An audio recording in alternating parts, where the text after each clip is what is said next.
চমকপ্রদ বিজ্ঞাপন, দোকানে ঝুলে থাকা রঙিন পোস্টার কিংবা হকারের মুখে শোনা যায় মাত্র 20 টাকার ঔষধেই সারবে দাঁতের ব্যথা বা কালো দাগ।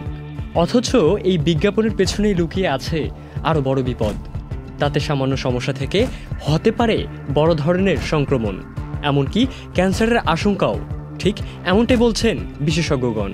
এইটা যখনই কি ইউজ করে সাময়িক ব্যথা নাশক হিসাবে ইউজ করছে, ব্যথা মুক্ত হচ্ছে, কিন্তু পরবর্তীতে কেমিক্যাল রিঅ্যাকশনের কারণে অনেক বড় বড় সমস্যা হতে পারে, তাদের মুখে ইনফেকশন হতে পারে, আরও যদি বলি যে আরও ক্যান্সারের মতো ভয়াবহ রোগ, ক্ষতিকর রোগ হতে পারে।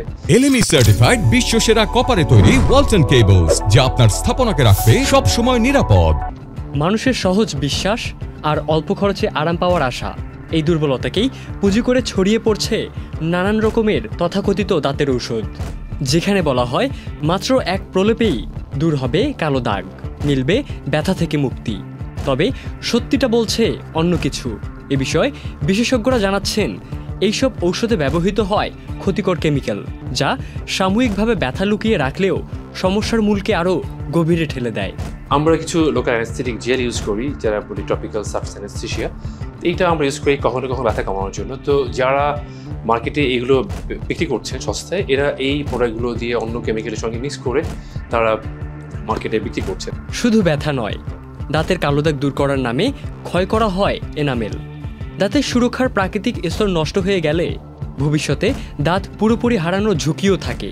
তাই এ বিষয়ে সচেতন হতে পরামর্শ দিচ্ছেন বিশেষজ্ঞরা। বাজার থেকে কিনে ব্যবহার করে সস্তায় যে প্রোডাক্টটা, এটার মধ্যে আছে কোর্স গ্র্যানিউল থাকে, যেমন বলি ছাইয়ের গুঁড়া, গ্রামে যে কয়লার গুঁড়া দিয়ে দাঁত দাঁত সাদা হচ্ছে। তো এটা দাঁতের এনামেলটাকে একটা লেয়ার তুলে ফেলছে। তো যদি এনামেল লেয়ার প্রতিনিয়ত তুলে যায়, এরপরে যেই পার্টটা আছে দাঁতে, সেটা হচ্ছে ডেন্টিন, যেটা খুব সেন্সিটিভ পার্ট বা সংবেদনশীল পার্ট। এটা যখনই এক্সপোজ হবে, তো দাঁতে একটা বড়সড় ক্ষতি হয়ে গেল, দাঁত শিশি বেড়ে যাবে, তার কষ্ট অনেক গুণ বেড়ে যাবে। তো কখনই উচিত না এইসব সস্তা আপনি যেই বলেন পাউডার বা জেল ইউজ করে দাঁত সাদা করা বা দাঁতে ব্যথা কমানো কখনই উচিত। এইভাবে সাবধান হওয়া উচিত। ইবনে সাইদ অঙ্কুর, চ্যানেল আই।